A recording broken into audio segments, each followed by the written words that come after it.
বিসমিল্লাহির রহমানির রহিম। প্রিয় সাংবাদিক ভাই ও বোনেরা, আসসালামু আলাইকুম এবং শুভ অপরাহ্ন। র্যাব বাংলাদেশের এলিট ফোর্স হিসেবে 2004 সাল থেকে, যখন থেকে তার জন্মলগ্ন, সে থেকেই শুরু করে সন্ত্রাস দমন, মাদক বিরোধী কার্যক্রম, অবৈধ আগ্নেয়াস্ত্র, গোলাবারুদ উদ্ধার, সমাজে সাম্প্রদায়িক সম্প্রীতি রক্ষা, চাঞ্চল্যকর হত্যাকাণ্ড এবং চরমপন্থী ও জলদস্যু গ্রেফতার সহ আইন শৃঙ্খলা রক্ষায় গুরুত্বপূর্ণ ভূমিকা পালন করে আসছে। আর এরই ধারাবাহিকতায় বরাবরের মতন র্যাবের সাফল্য আইন শৃঙ্খলা রক্ষায় অনস্বীকার্য। তার প্রেক্ষিতেই আমাদের একটি ভালো অভিযান পরিচালনা হয়েছে খুব সম্প্রতি। সে বিষয়ে আজ আপনাদেরকে একটু আলোকপাত করতে চাই।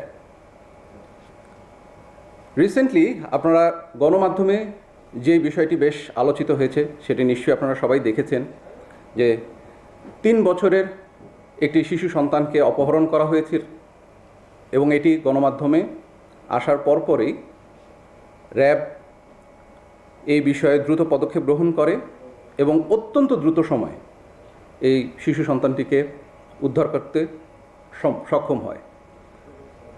এই বিষয়ে আজ আপনাদেরকে বিস্তারিত জানাতে চাচ্ছি।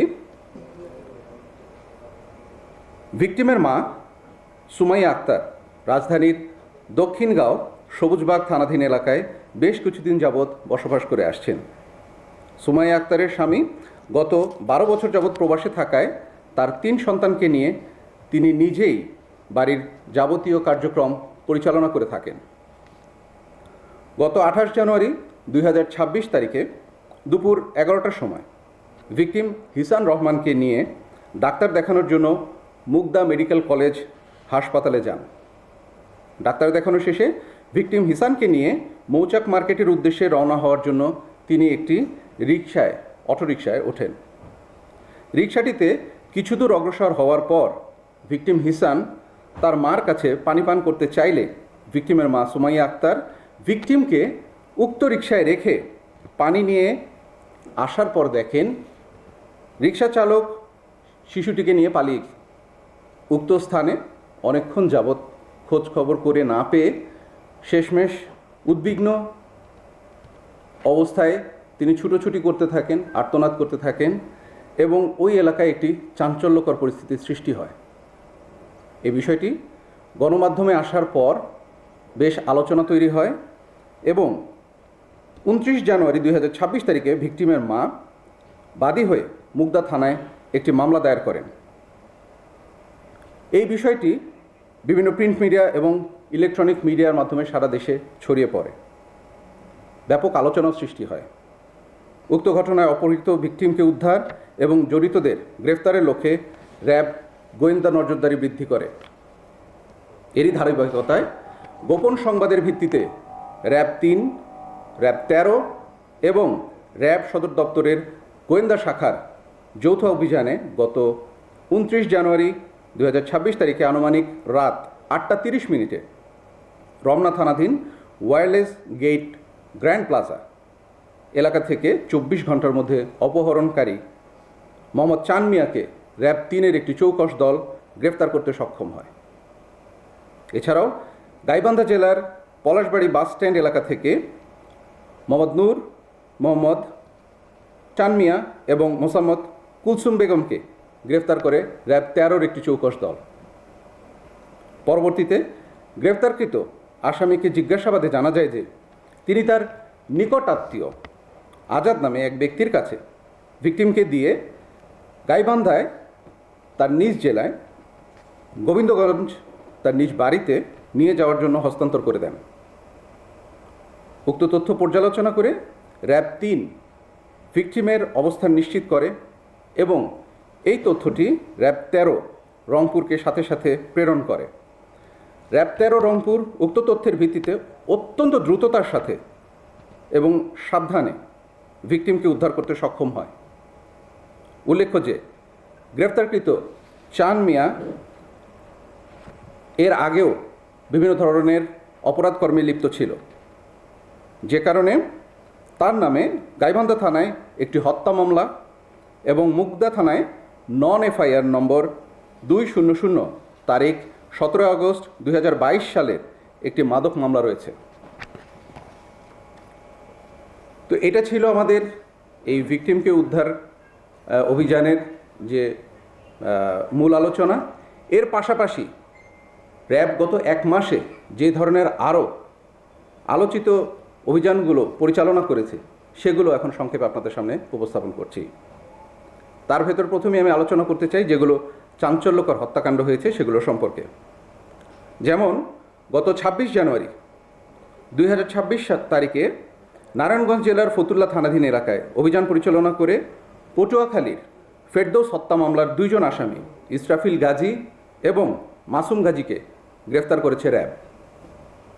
গত 26 জানুয়ারি 2026 তারিখে চট্টগ্রাম জেলার বাইজিদ বোস্তামি, সীতাকুণ্ড এবং কক্সবাজার সদর থানাধীন এলাকায় একাধিক অভিযান পরিচালনা করে সন্ত্রাসীদের হামলায় র্যাব সদস্য ডিএডি মোতালেব হোসেন হত্যা মামলায় জড়িত 7 জন সদস্যকে গ্রেফতার করে র্যাব।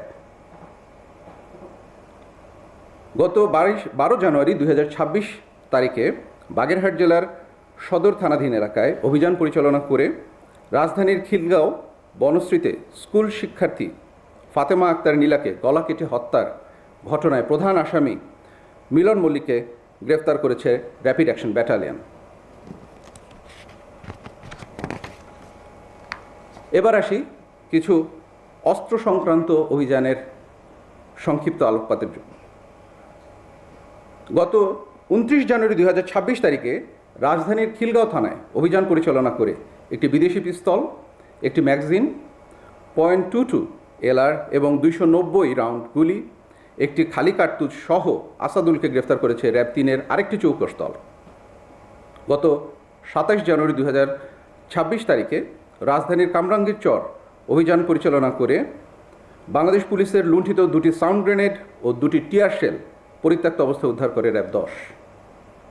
গত 24 জানুয়ারি 2026 তারিখে নারায়ণগঞ্জ জেলার সিদ্ধিরগঞ্জ চিটাগং রোডস্থ এলাকায় চেকপোস্ট পরিচালনাকালীন প্রাইভেট কার তল্লাশি করে একটি বিদেশি পিস্তল, একটি ম্যাগাজিন, 2 রাউন্ড গুলি সহ 4 জন অস্ত্রধারী সন্ত্রাসীকে গ্রেফতার করেছে র্যাব 11-এর একটি চৌকস দল। গত 16 জানুয়ারি 2026 তারিখে কুমিল্লা জেলার মুরাদনগর থানাধীন এলাকায় অভিযান পরিচালনা করে পুলিশের লুট হওয়া একটি চায়না রাইফেল, একটি দেশি রাইফেল ও একটি ম্যাগাজিন পরিত্যক্ত অবস্থায় উদ্ধার করেছে র্যাব 11-এর একটি আভিযানিক দল। এছাড়াও গত 21 জানুয়ারি 2026 তারিখে ভোলা জেলার লালমোহন থানাধীন এলাকায় অভিযান পরিচালনা করে শিশু নুহাকে জোরপূর্বক ধর্ষণ মামলায় প্রধান আসামি মোহাম্মদ জামালকেও গ্রেফতার করেছে র্যাপিড অ্যাকশন ব্যাটালিয়ন। যদি মাদক সংক্রান্ত অভিযানগুলোতে আলোকপাত করি তাহলে বলতেই হয় যে গত 26 জানুয়ারি 2026 তারিখে কক্সবাজার জেলার সদর থানাধীন এলাকায় অভিযান পরিচালনা করে প্রায় 6,30,000 পিস ইয়াবা এবং 10 কেজি হেরোইন সাদৃশ্য মাদক সহ 2 জন মাদক ব্যবসায়ীকে গ্রেফতার করেছে র্যাপিড অ্যাকশন ব্যাটালিয়ন। এবার কিছু পরিসংখ্যানের দিকে আলোকপাত করতে চাই। গত 1 মাসের মধ্যে বিভিন্ন মামলা যেমন অস্ত্র, হত্যা সংক্রান্ত ঘটনা, ছিনতাই, ডাকাতি, মানব পাচার বিরোধী অভিযান, নাশকতাকারী, মাদক সংক্রান্ত ঘটনা, অন্যান্য আইন বিরোধী ঘটনা, নারী ও শিশু নির্যাতন ঘটনা, এগুলোতে প্রায় 1100-র বেশি অপরাধীকে গ্রেফতার করে আইনের আওতায় আনতে সক্ষম হয়েছে র্যাপিড অ্যাকশন ব্যাটালিয়ন। পুলিশ এবং র্যাবের যে লুণ্ঠিত অস্ত্রগুলো ছিল সেগুলোর দিকেও একটু আলোকপাত করতে চাই। এ পর্যন্ত পুলিশের লুণ্ঠিত অস্ত্রের ভেতরে প্রায় 236টি অস্ত্র উদ্ধার করেছে র্যাব এবং র্যাবের যে 168টি অস্ত্র হারানো গিয়েছিল তার ভেতর থেকে 93টি অস্ত্রকে উদ্ধার করতে সক্ষম হয়েছে র্যাব। এছাড়াও মাদক বিরোধী অভিযানে র্যাবের সাফল্য অনেক। তার মধ্যে যেমন আপনারা জানেন যে হেরোইন গত 1 মাসেই 15 কেজিরও বেশি জব্দ করা হয়েছে, ফেন্সিডিল প্রায় 2399 বোতল, গাঁজা 1460 কেজি, ইয়াবা 9,42,000 পিস, বিদেশি মদ, দেশি মদ প্রায় 2,000 বোতলেরও বেশি এবং বিয়ার সহ আরও অন্যান্য মাদকদ্রব্য উদ্ধার করেছে। প্রিয় সাংবাদিকবৃন্দ, আমি আশা করি অতীতে যেভাবে আপনারা বিভিন্ন অপরাধ বিষয়ক তথ্য দিয়ে র্যাবকে সহযোগিতা করেছেন, ভবিষ্যতেও অনুরূপভাবে সহযোগিতা করে আমাদের পাশে থাকবেন ইনশাআল্লাহ। এবং দেশ ও আন্তর্জাতিক পরিমণ্ডলে র্যাব ফোর্সেসের সাফল্য পৌঁছে দেওয়ার জন্য গণমাধ্যমে সাবলীল এবং বিশ্বাসযোগ্যভাবে উপস্থাপন করবেন এবং এই বাহিনীর উত্তরোত্তর সমৃদ্ধিতে আমাদের পাশে থাকবেন। সকলের সহযোগিতায় আইনশৃঙ্খলা পরিস্থিতি স্বাভাবিক রাখার মাধ্যমে শান্তিপূর্ণ ও উন্নয়ন বান্ধব বাংলাদেশ প্রতিষ্ঠায় র্যাব ফোর্সেসের প্রতিটি সদস্য কাজ করতে বদ্ধপরিকর রয়েছে। পরিশেষে সকলের প্রতি শুভকামনা রেখে আমার বক্তব্য আমি এখানেই শেষ করছি। আপনাদের সকলকে অসংখ্য ধন্যবাদ। আসসালামু আলাইকুম।